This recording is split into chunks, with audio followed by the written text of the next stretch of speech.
is seeing a sort of second level kind of composition where you're doing things that aren't as standard in your generic league compositions.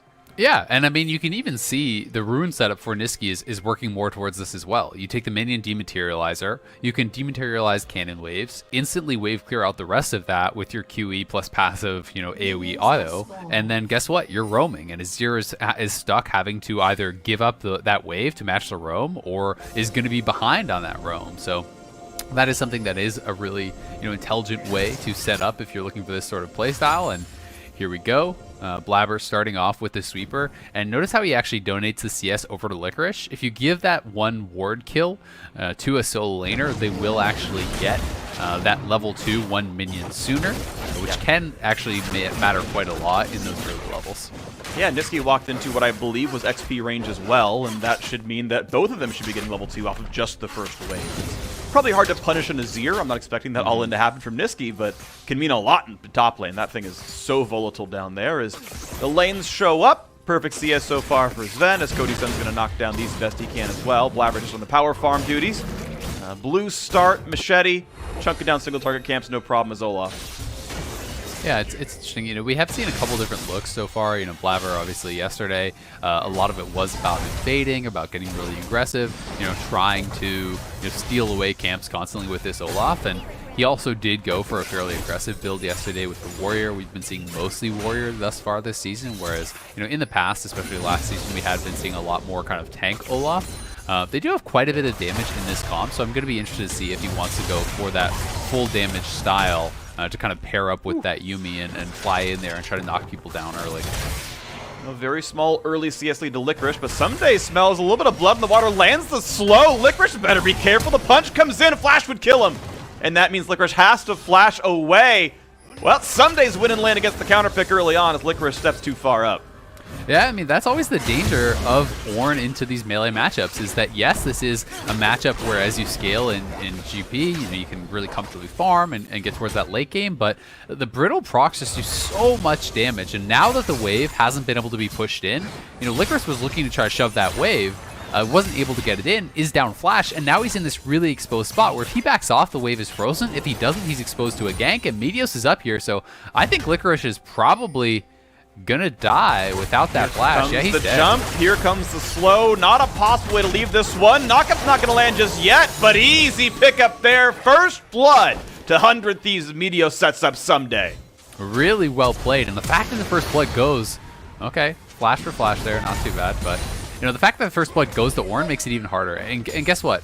He doesn't even get to just walk back to lane. He's got a TP because the wave is still screwed. The wave is still frozen up there, so he needs to get this into the turret. And this is one of those situations where the one mistake early on from Licorice starts a snowball. The fact that he, misplayed those early trades, he has to flash, means he still needs to stay around, unfreeze the wave, means he dies, now he has to commit the teleport, and it can start to kind of snowball these errors into a difficult situation. So good punish by Someday and Meteos, and we'll see how Licorice can recover.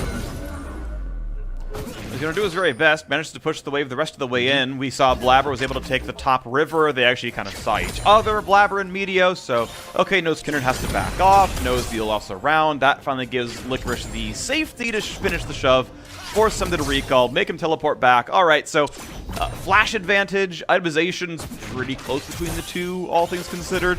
But yeah, the flash of Licorice the next 3 minutes obviously means that can be another gank target. Yeah, and the other part of that I have to address also is the fact that while Meteos was spending that time ganking, that allowed Blabber to do bottom side scuttle and then charge straight up to top and actually take that away from him. So Meteos didn't get a mark from either of those scuttles, is going to be behind in farm. And then it can get into this situation where, if you try to regank and Olaf is there and Olaf is just way stronger than that Kindred, Olaf can just completely change that fight out. So that can be pretty rough, and you can see Someday actually used this TP, but has taken the bad end of a couple trades immediately after, so Gangplank is sort of securing himself back in this lane. As Someday, pretty low on mana, behind on health. If you get hit by too many of those Gangplank Qs with Grasp up, you are going to get chunked out and really start to lose control in that area. Well, right now, though, Meteos is going to go back to the bottom side of the map, and with Stunt and Cody Sun finishing their recent recalls, interesting, kind of an early timing for the Aphelios, goes for Zerk Greaves over the more standard, if you can get it, BF Sword recall. But adds the extra ward down there as well. Already there for the Drake, and a very, very early pickup. 100 Thieves going to be stacking that objective quickly. I think it was actually really smart, you know, and it just seemed like it was more of kind of a window of opportunity. You're playing against the TP Ezreal, so you need to take those recalls as a Aphelios, I think, when you can, to not get sometimes stuck under the turret. And Someday here, looking for the all-in. Oh, he broke the first barrel, has the easy punch. No, goes for the ward, doesn't hit Licorice. I don't know if that was a misclick or if he meant to go for that one, but Licorice now feels comfortable to hit back as Someday is out of cooldowns, leeches some health back up. Seemed like Someday misplayed that a bit. There was a bit of, it looked like a canceled auto. You know, we did have the brittle proc. Not sure that went as well as he was hoping. Licorice also still has the ultimate, so Someday, you know, going to be a bit of an awkward spot. But yeah, I mean, I think it was just kind of a window of opportunity for Aphelios to take that reset. You know, getting that early dragon is great, especially when Kindred is the one behind the pace of the Olaf. We saw it yesterday. Cloud9, you know, was kind of having this back and forth game with FlyQuest, and the reason they really started to actually take over was the objectives, right? They got themselves Soul, they got themselves Elder, they took all the, you know, Rift Heralds up in the top lane, so denying that stacking condition was great. I feel like Blabber wins that. He's level 6. What does Meteos do against that? Of course, the problem is Azir is here first, but Niski can come right over as well. The flash to follow. Meteos forced to flash back over the wall. Axe gonna land. The health bar is so low, and Cannon Barrage grants Licorice a kill against the opposing jungler. Ties the gold right back up. They're going to push us in. There's no escaping for Someday. He has no TP. It's 3-man top. Azir is mid. The jungler's dead. They know there's no way out for this, so they just need to do it cleanly. Pulling aggro here. Early flash. He's going to get rid of the top, but the knockups are still there. It's an easy walk away. Niski has no problems making that dive happen. Blabber going to leech some gold, saying, Licorice, that's okay. I'll farm it for you. Don't worry about it. The plate's not going to go waste. Really just prioritizing that Olaf farm, as he can grab the plate if he wants it and takes down the rest of the wave. Yeah, that is actually so interesting that they're giving that much to the Olaf, and to me that really says that they are going to be counting a lot on Olaf plus Yuumi as a combo to kind of run over the mid game. You know, donating that gold with both solo laners there, it's actually the jungler who stays and, you know, picks up the plate, picks up that extra wave. That is going to be looking really, really good for him. Obviously, the other part of that, too, is that the solo laners wanted to take that time to reset immediately, whereas, you know, Blabber was more okay to stay out on the map. He now has his warrior completed, so things looking really, really good for Cloud9 off of that. And Someday, you know, not only did he not have the TP, he didn't have Flash, so they want to make this play. Blabber knows he can always win that 1v1. He's actually just waiting for Galio to be in range of the ultimate. And as soon as Galio is in range, he flashes in on Meteos. It's another axe over the wall. And then just that last axe, plus the Gangplank ultimate, was enough to get the kill. And with Kindred dead, there's just no escaping this for Someday. And C9 plays it really, really well. Notice how they actually hold the taunt until after the flash is used. Blabber runs in, threatening melee, but doesn't pull aggro himself. You know, they played that out really, really well. They wait for somebody to spend the spells, meaning there's no way for him to really outplay it. Then the taunt lands, and he gets knocked down. Pretty beautifully done right there. Cloud9 gets the 1,100 gold ahead now in this game, despite the Meteos first blood, the one given over to Someday. They've obviously answered it very, very well. Quick check onto the bottom lane. 15 CS lead for Sven and Vulcan. Blabber back in the jungle. Level lead over Meteos. Smite's going to come through, but here's the ulti follow through. Meteos can keep himself alive. And this is going to be a trade that's going to go 100 Thieves' way for a short time. Knock up there, but Galio over the wall, and Niski claims one. How about the re-engage, though? Niski himself, flashless, doesn't find the knockup. Someday knocks down the brittle and has to jump away, though. It's 3v2, but damage for Ryoma nearly knocks down Niski down to 150 health. Licorice, though, is here to keep the team alive, and out goes Cloud9 with a kill. Yeah, nice kill there, going heavy on the invade. Again, they had the quicker roam from Niski because he has that mid lane push. And, you know, Ryoma did a good job of kind of pushing the rest of the Cloud9 members away to dissuade them from continuing that fight, not allowing them to get additional kills on the back end of it. But still, another thing going the way of Cloud9. A second kill here onto Niski now, and he is going to be going for an early Proto Belt. It does seem like the AP Galio burst can become pretty darn frightening, and getting that early Proto Belt sets you up so well for the teamfight stage. Yeah, and so far, so good. Cloud9 is comfortable with a 1,400 gold lead as it grows off of that previous kill. As you can see, Someday having to really respect Licorice's damage output. 22 CS lead up there now already. Obviously, bot lane we checked in. Remaining at 15, recalls come through. That's the BF sword for Cody-san. The Manamune stacking up without problems as well for Sven. So it feels like Cloud9 was able to ignore bot lane as they quietly pick up their win. But to point out the second Drake is up. 100 Thieves got the first one, and Meteos is there on cooldown, ready to go for it again. Yep, he is going to be trying to look towards stacking that up as much as possible. And Stunt, you do not win this, my friend. He is going to be fast. He's going to come back out with the team, and Olaf is just charging in as the knockups follow through. Double kill already for the squad, and Cody's son trades one back. Flashed away from Niski. He's on fire, though. Just gets away from True Shot Barrage, but under 100 health left on him. Maybe could have turned that fight around. It was close, but still a 2-for-1 to Cloud9. Yeah, nicely played by Cody to get out in the end. Had to dodge out on a couple of those skill shots, but yeah, 2-for-1 for them. And Stunt, you know, hooking in there on the Olaf. Yes, the Olaf is down, what, 40-50% HP, but unless you have someone immediately there to follow up and burst them down, it's not like support damage does anything to an Olaf. You know, his self-healing alone is going to just be more than enough to keep him alive and to knock you right down. That is exactly what happened. They had the GP ulti coming up from that top, so this is more the kind of plays that I was expecting from Cloud9, looking down towards that bottom side, utilizing the GP ult. But it is 100 Thieves back to the Dragon immediately. We'll see if they can actually force this, because Cloud9 is closing in on both sides, and it may end up just being the leash for C9. Yeah, it's at half already, and no one wants to stop this. Cloud9 back to their absurdly winning ways the spring split. It's Blabber and Niski, 100% co-participation, now to the bottom lane. Yeah, so this is that replay from earlier. Stunt hooks in, but no one's there immediately to follow up, so you're just going to die. Galio ultimate is available. He gets burst down. You know, we see that Meteos quickly goes down after. A nice trade kill from Cody, and you know, good job sidestepping the Ezreal ult there to survive. But just a poor engage from Stunt. You know, he would have had to wait until people were a little bit closer to immediately follow up on that Olaf. Because if you're going to engage on Olaf, you must burst him down immediately, or the damage it really becomes pretty out of control. You know, at low health, Conqueror stack, his healing is pretty insane. Yep, it's pretty painful here. Sven just forced to wave clear and hold up onto the turret. Not a problem, though, for him. It's, you know, you can see half of plate has been taken down by 100 Thieves down there. Mid lane has lost one plate. That's really the only stuff 100 Thieves have gotten. 2 kills, a Drake, and a plate and a half, as Meteos now keeps, you know, trying. And honestly, I feel like even though he is dying a fair bit, he's been pretty active on the map. Like I said, he got that first Drake. He got a red steal before. Ryoma's going to get shot down right now as the winds come out. And it's another kill into the mid lane. Still 100% KP for jungle and mid of Cloud9. Very well done, and now you can see them moving up towards top side. They wanted to go for the Herald, but Meteos does sneak it away. So well done by Meteos, you know, grabbing both the Dragon and a Rift Herald, you know, while pretty far behind in this jungle matchup is a pretty good situation for him to be in. He'll be able to pick up some of that farm mid lane to catch up a little bit there too. Blabber obviously wants to scuttle, but he knows that the bot lane is roaming, so he's actually just hiding behind the wall here until they can get a bit of a better spot where Galio's roaming down. This is the bait. Stunt. You've got no one around you to help. Why are you challenging an Olaf? What was that purpose?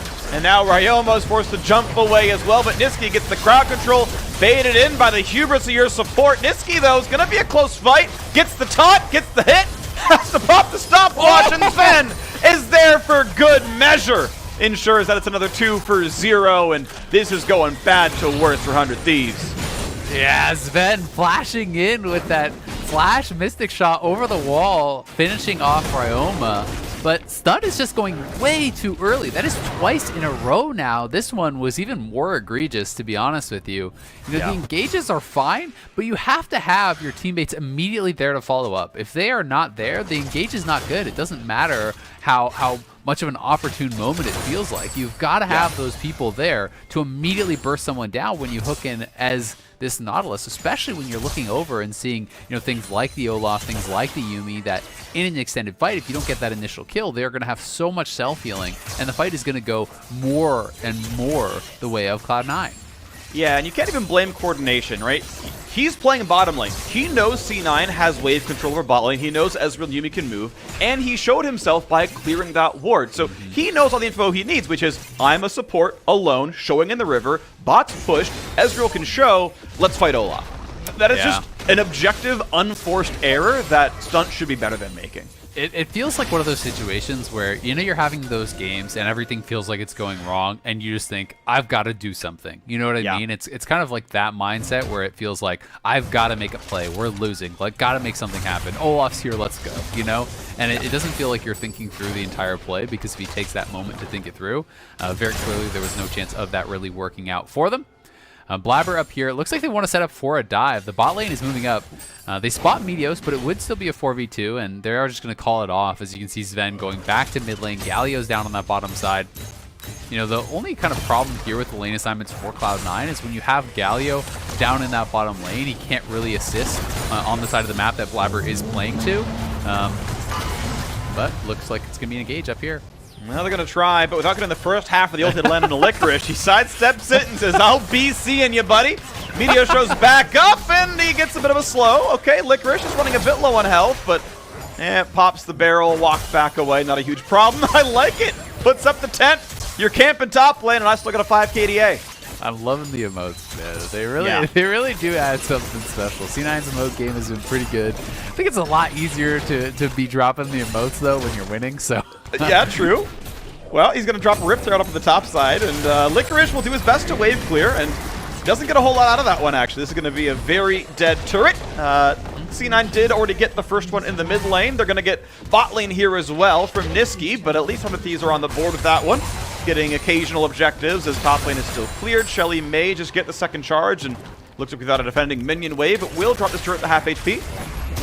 Yep. I mean, at this point, you're so far behind as 100 Thieves. You've got to just go where Cloud9 isn't and try to get something, right? So if you know that Olaf is on the bottom side, great. You're not getting to play on the bottom side. You're trying to get a turret on the top side. You're trying to scrape some gold together, because, I mean, they're down 6,000 gold here at 17 minutes. It does mean that they lose the bottom turret. It does mean that they lose a dragon. But the fact of the matter is, you could go there and try to contest, but all you're going to do is die at this point. You know, they're going to need multiple items on Azir, multiple items on Aphelios before they really have any chance in this game. And when you're looking at the itemization, especially on this Aphelios, it's feeling pretty darn sad. You know, there's a BF sword, a dagger, the boots, the Executioner is good against Yuumi, but it's like, he is so far from being threatening. You pretty much have to see the IE plus a Hurricane before you care about Aphelios at all at this point. And, you know, you have so many core items completed on the side of Cloud9. You know, it's Warrior Black Cleaver already done on Blabber here, and this is going to be a dead stun. Well, he's going to blast over. He's going to get slowed a little bit by Cannon Barrage. They're going to chase right onto the inhibitor turret. Stunt burns a stopwatch, but that means Sven's in range for the WQ, plus the Axe for Blabber. And another kill is on the board for Cloud9. He did his best to run away. It's still not going to be enough. A 0-3 support. Nautilus tried his hardest to run away. And when you are these tank supports and you're really far behind, you just don't have enough levels, you don't have enough gold to really be tanky, right? You know, that is his flash down, that is his stopwatch down, and it's going to be a really rough one for stun. You know, generally when you get behind on a tank support, it doesn't usually get a lot better throughout the game. You can see he's 2 levels behind his counterpart in Vulcan. You know, he's 4 levels behind on the jungler. He's 5 levels behind on these solo laners, which means you really are just food at this point. It's pretty much a one-way trip anytime he's going to hook in. He'll likely die immediately thereafter, so it's going to have to be a very high-value engage if he's going to look for one. I was going to hope his very hardest that it can happen, but there's not a lot of great targets, right? Gangplank cleanses it, Olaf's immune to it. Galio's the biggest tank on the squad, and Yumi's untargetable as Israel jumps away. So Triforce done now for Sven. He's scaling up nicely. Someday has to look at another couple levels forward until those upgrades come through. So even the Ornn power spikes aren't up yet. Those items are there. Just waiting for them to be, you know, red bordered and, you know, 1,800 gold worth of stats to come through. At some point that'll happen, but just not yet. Blabber goes for Herald number 2 as late as possible. It's going to despawn at 55 into the game, and over 20 seconds should die, so they'll get it. It'll be kind of the max damage Herald can be. It deals damage based on the level of champions when it's killed, so very late one means a pretty damaging Herald. Yeah, the itemization is just so good for Cloud9 right now. You know, Essence Reaver's almost done for Licorice. You can see 2 items done in jungler, 2 items done in bot lane, 2 items done in mid lane. You know, they are fully online and ready to fight. Pretty much a full item ahead of almost all of their counterparts. So there really is no fight that 100 Thieves wins right now, unless it is just a pick with, you know, multiple members against one from Cloud9. So Cloud9 is going to try to be stealing away as much of the jungle as they can. Meteos has been very intelligent about his pathing, you know, from a losing position. Yes, you can criticize the fact that he got in that losing position, but you know, he has been playing a very scrappy game, taking away Olaf's jungle when he knows Olaf is going to be in his jungle, farming that, you know, finding objectives on the opposite side of the map. So I do think Meteos is deserving of some credit, you know, playing from this difficult spot, but Cloud9 are just in such a dominant position, and really, you know, one team fight win with this much of a lead could mean Baron. Yep. So we kind of sit and wait and hope that scaling will kind of win the day for 100 Thieves then, as level 13 came through for Someday. He gets the 2 item upgrades. Level 14 means you get a Molten Edge for a good 30 attack damage on a Cody Sun. That's a nice, you know, 1,000 more gold with the stats as well. So yes, there is a light at the end of the tunnel, but the tunnel is very, very long, and it's about 7,000 gold long. Dark and full of terrors for you. Yeah, like the lights are out, you know, there's an EMP that detonated or something. Olaf hiding behind the corner. Exactly, you've got to be really afraid, you know? So Meteos, speaking of which, has to jump out of his own jungle. He sees a Blabber lurking around, can't deal with that one. No wolves to steal. Actually, the entire jungle is gone, so there's nothing to take away just yet, but Cloud9 knows they have absolute control over, you know, 3/4 of the map right now. And this Rift Herald could very well mean another turret going their way, as Zero is just going to base, and that probably will mean that being given up. They're actually just pushing mid lane too, so this could be 2 more turrets going the way of Cloud9. There's just, their poke is so strong from this Yuumi plus Ezreal combo. They actually forced out Meteos' flash and ult there just off screen. So they're just going to continue the siege. It's very safe here for Ezreal to just W the turret, walk up, get an auto off with that Sheen proc, get a lot of damage down, and they're now threatening the inhibitor here.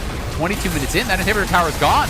That is a taunt that is followed through, and that is a dead Ryoma. Open inhibitor now, Someday forced to charge away, but Blabber wants to go for the chase already, charges in, has to kite back out, but look at the damage output dealt by those barrels. Power spike done for Gangplank. Inhibitor is gone to the bottom lane, inhibitor turret in the mid, dropping rapidly here as well. How do you defend a 4v5 when you're down 10,000 gold? You probably don't. You bleed the inhibs and you try to live and fight another day.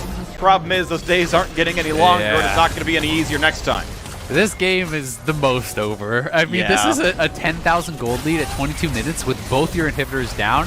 How do you ever defend against a Baron take at this point? Cloud9 have way better turns. They can still pressure, you know, anywhere on the map they want, and 100 Thieves now have to deal with 2 waves of super minions. You know, pretty much at this point, you're hoping that you can hold out to like 40 minutes, right? And I just don't see that happening when Cloud9 from, you know, much more even positions almost always ends the game by 30 minutes.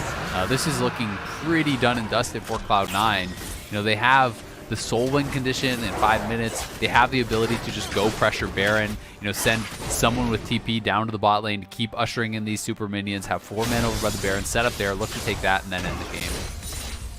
Now Cloud9 just taking more farm overall in the game. You can see almost every single role out of the ones that don't count, like support, enchanter versus tank. They are out farming down the line. They have just, they've poached the jungle, they farm the lanes better, obviously kills and turrets and drakes and whatnot in their favor as well.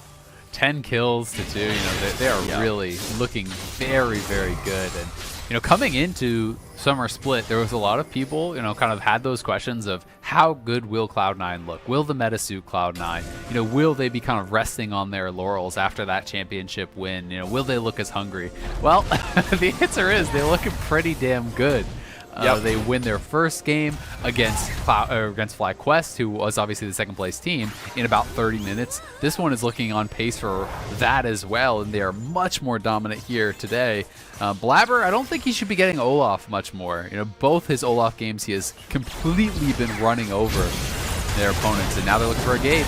Ooh, they find the taunt, they find the kill. I think it was Cleanse just to pop the sorcery rune, if he even has Nimbus it. Cloak, yeah, to get some Nimbus Cloak move speed and catch up to his opponent. That's going to work nicely. And now in we go. This is going to be Baron getting dropped down. No opposing jungler. You might throw a skill shot, but at the same time, why even bother for 100 Thieves? It's almost unstealable. They're not going to get to try. Ryoma gets locked up. Over the wall goes Ven, grabs the kill. Nice attempt by Someday, but the ult's not going to claim it. 5v3 on the map. Here comes the chase. Stunt's going to run for his life. He's going to find a stun on his Ven. He's going to get taunted into the turret, though, and he's going to die to Niski. Cloud9 3-0 on that fight. The Baron picked up now already, and it's ready to go into the base itself. Yeah, that'll do it. They can probably just push in here and close out the game. They have Supers mid lane. You can see Blabber is pushing that in. Looks like they want to go for the dive on Meteos first. They're going to force the ulti out. When's the drop down going to happen? Not going to burn the ulti. It's going to hold on to that one, but it is going to mean another kill. It's Sunday running away. Almost goes down, but just stays alive as Cody Sun sits in the back and waits for his chance to get into a fight. Turret's going to fall yet again. Third open inhibitor, but on the Nexus turrets, it's going to be Cloud9 going for a 26-minute win. They dominated the LCS in the spring split, and they are still dominating the LCS in summer. Looking for the back-to-back victories. Cloud9 looks like the definitive best team in North America. Got more fights to have, but this is going to be another Nexus falling. Cloud9 taking names so far all of 2020 as Nexus falls and Cloud9 start the